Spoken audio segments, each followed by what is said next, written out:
नमस्कार, आमने सामने न्यूज में आपका स्वागत है। मैं हूं दीप्ति थापा। चंद महीनों में ही जमीन से दिल्ली की सत्ता तक पहुंची आम आदमी पार्टी को अभी सत्ता का स्वाद भी नहीं भाया होगा कि उसको समर्थन देने वाली कांग्रेस पार्टी में ही घमासान शुरू हो गया। कांग्रेस के कई बड़े नेताओं ने इसे जल्दबाजी में लिया गया फैसला बताया है। दिल्ली में कांग्रेस को नेस्तनाबूद कर सत्ता तक पहुंची आम आदमी पार्टी की मुश्किलें अभी भी खत्म नहीं हुई हैं। आपको बाहर से समर्थन देने वाली कांग्रेस में अभी से घमासान शुरू हो गया है। कांग्रेस के कुछ दिग्गज ये मानने से गुरेज नहीं कर रहे हैं कि कांग्रेस ने आपको जो समर्थन दिया है वो जल्दबाजी में लिया गया फैसला हो सकता है। कांग्रेस के कुछ नेता इस बात से भी बेहद खफा हैं कि आम आदमी पार्टी कांग्रेस के युवराज राहुल गांधी के खिलाफ अमेठी से कुमार विश्वास को लोकसभा चुनाव में उतार रही है। खैर, कांग्रेस ऐसा पहली बार नहीं कर रही है। कांग्रेस का इतिहास रहा है कि उसने बीच में ही समर्थन वापस लेकर कई सरकारें गिराई हैं। देखना ये है कि दिल्ली में कांग्रेस की बैसाखी के सहारे अरविंद केजरीवाल कब तक सरकार चला पाते हैं। ब्यूरो रिपोर्ट, आमने सामने न्यूज। उत्तर प्रदेश में बाराबंकी शहर में पुलिस को एक बड़ी कामयाबी मिली है। यहाँ के एक होटल में जिस्म फरोशी के खेल में लिप्त लगभग 1 दर्जन युवक युवतियों को पुलिस ने गिरफ्तार किया है। ये मामला है नगर के पॉश इलाके सिविल लाइंस का, जहाँ स्थित खुशबू लॉज में पिछले काफी समय से जिस्म फरोशी का धंधा चल रहा था। ऐसा नहीं है कि इस बात की खबर पुलिस को नहीं थी, लेकिन स्थानीय पुलिस फैसले को अंजाम नहीं दे पा रही थी। गत दिवस भी पुलिस को खबर मिली कि लॉज में लगभग दर्जन भर युवक युवतियां रंगरलियां मना रहे हैं। इसमें 4 पेयर्स संदिग्ध अवस्था में पकड़े गए हैं कोतवाली पुलिस की इन्फॉर्मेशन पे। इसमें रेड करा करके अभियोग पंजीकृत करके और नियमानुसार कार्रवाई की जा रही है। पुलिस ने लॉज पर छापा मारकर सभी को गिरफ्तार कर लिया। साथ ही खुशबू लॉज के लाइसेंस को रद्द करने के लिए जिलाधिकारी को रिपोर्ट भेज दी है। आपको बता दें कि बाराबंकी शहर में स्थित अन्य लॉजों में भी अवैध कारोबार हो रहे हैं। यहाँ जिस्म फरोशी से लेकर अपराधियों के ठहरने का एक अड्डा बना हुआ है। यही नहीं, पेशी पर आने वाले शातिर अपराधी और माफिया भी शरण लेते हैं, लेकिन बाराबंकी पुलिस इन पर शिकंजा कसने में नाकाम नजर आ रही है। उधर पुलिस का कहना है कि ऐसी सूचनाएं मिलते ही उन पर त्वरित कार्रवाई की जाती है। ब्यूरो रिपोर्ट, आमने सामने न्यूज, बाराबंकी। किसान हित में एक बड़ा कदम उठाते हुए मुख्यमंत्री अखिलेश यादव शाहजहांपुर पहुंचे। किसानों ने उनका गर्मजोशी से स्वागत किया तो अखिलेश ने भी हाथ उठाकर उनका अभिवादन स्वीकार किया। मुख्यमंत्री को अपने बीच पाकर किसान काफी खुश हुए। अखिलेश ने भी उन्हें निराश नहीं किया। उन्होंने पुवाया चीनी मिल का उद्घाटन कर किसानों की खुशी दोगुनी कर दी। आपको बता दें, ये मिल बंद हो चुकी थी, जिसे 8 करोड़ की लागत से सपा सरकार ने पुनः शुरू करवाया है। पुवाया चीनी मिल के पुनरुद्घाटन समारोह में शाहजहांपुर पहुंचे अखिलेश ने जनसभा को भी संबोधित किया। समाजवादी पार्टी ने तय कर लिया और कह दिया कि कहीं से भी इंतजाम करना पड़ेगा, लेकिन हम अपने गन्ने किसानों का कीमत कम नहीं करेंगे। जो कीमत तय पिछले साल की थी वही कीमत देनी पड़ेगी। उन्होंने कहा कि बसपा सरकार की गंदी नीतियों के तहत मिलें बंद हुई थी, लेकिन मौजूदा सरकार किसानों के लिए फिक्रमंद है। इसी के चलते मेरठ व पुवाया मिल को दोबारा शुरू करवाया गया है। उन्होंने प्रदेश सरकार की उपलब्धियां गिनाते हुए कहा कि उनकी सरकार ने मेडिकल कॉलेजों की सीटों में भी इजाफा किया है। साथ ही साथ नए मेडिकल कॉलेज भी बनवाए हैं। 108 के जरिए गरीबों को घर तक इलाज की सुविधा दी है। वहीं प्रदेश वासियों की बिजली समस्या को दूर करने के लिए जल्द ही 2 नए बिजली घर भी चलाए जाएंगे। इसी के साथ उन्होंने सपा कार्यकर्ताओं से कहा कि वो जनता की समस्याओं का त्वरित निस्तारण करवाएं।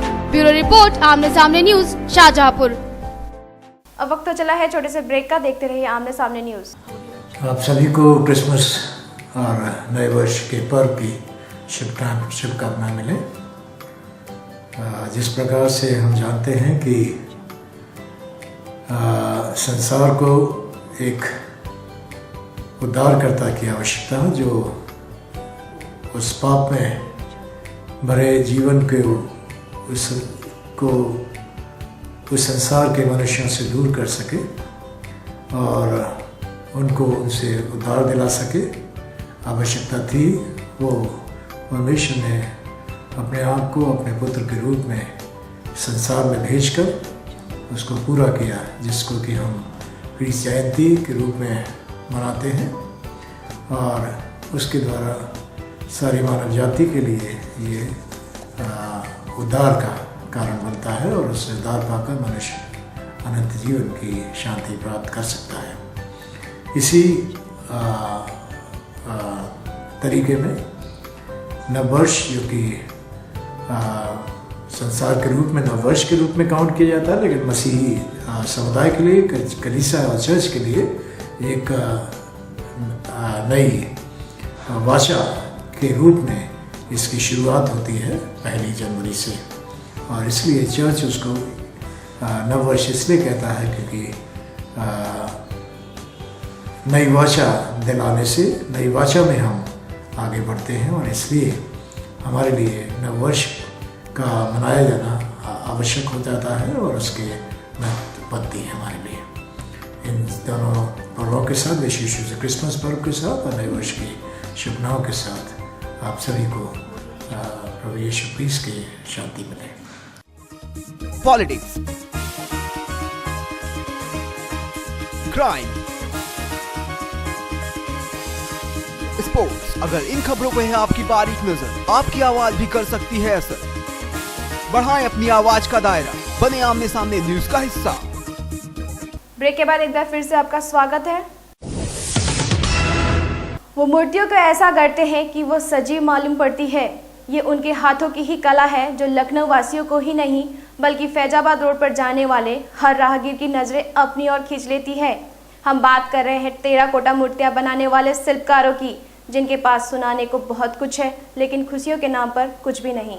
यूं तो सरकार बड़े बड़े वायदे करती है, गरीबों के लिए तमाम सुविधाएं चलाई जाती हैं, लेकिन उन तक कुछ नहीं पहुंचती। उनके दामन में कुछ आता है तो बस उपेक्षा। जी हाँ, ये दर्द है टेराकोटा शिल्पकारों का। हम बात कर रहे हैं फैजाबाद रोड के किनारे बसे टेराकोटा शिल्पकारों की। इनमें से कुछ ने दूसरे शहरों से यहाँ बसकर कार्य शुरू किया तो कुछ को विरासत में ये कारोबार मिला। मुन्ना, जिनकी उम्र 70 साल हो चुकी है, उनके परिवार में उनकी पत्नी व 7 बच्चे हैं। 4 बेटियां व 3 बेटों का परिवार है। वो कहते हैं कि सोचा था बच्चों को अच्छी शिक्षा दिलवाऊंगा, लेकिन पैसे ही नहीं बचते।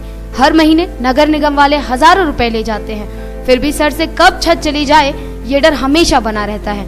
अगर कभी पैसे ना हो तो पड़ोसियों से मांग कर देते हैं, नहीं तो बेरहमी से हमारी मूर्तियां तोड़ दी जाती हैं, और अगर पैसे की रसीद मांगो तो साफ इनकार कर देते हैं। हरिराम व उनकी पत्नी देवीवती तो रोजगार की तलाश में ही वर्षों पहले लखनऊ आ बसे। परिवार में 3 बेटियां व 1 बेटा है।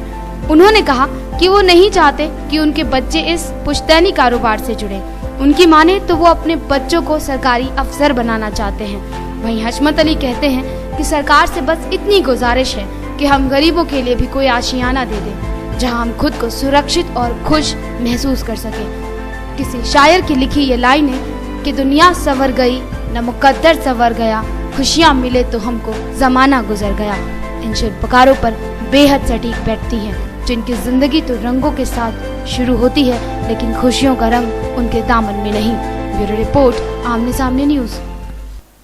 घना कोहरा जहां पूरे उत्तर भारत में मुसीबत का सबब बना हुआ है, वहीं सड़क दुर्घटनाएं दिन बर दिन बढ़ती जा रही है।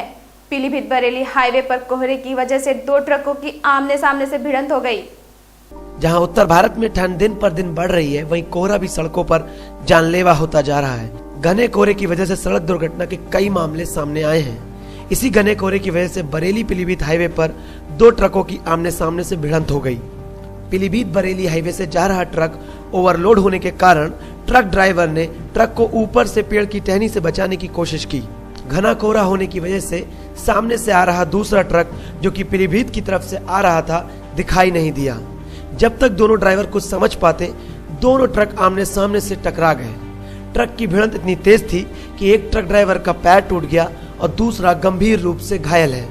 बताया जाता है कि इस रोड पर ओवरलोड गाड़ियां ज्यादा चलती हैं, जिसको चलाते वक्त ट्रक ड्राइवर ऊपर पेड़ों की टहनी पर ज्यादा ध्यान देते हैं, जिसकी वजह से घने कोहरे में सामने से आ रहे दूसरे वाहन उन्हें दिखाई नहीं देते। नतीजतन लोगों को सड़क हादसों का शिकार होना पड़ता है। ब्यूरो रिपोर्ट, आमने सामने न्यूज। इस बुलेटिन में फिलहाल सिर्फ इतना ही। कल फिर मिलेंगे कुछ और नई ताजा तरीन खबरों के साथ। तब तक के लिए मुझे यानी दीप्ति थापा को दीजिए इजाजत। नमस्कार।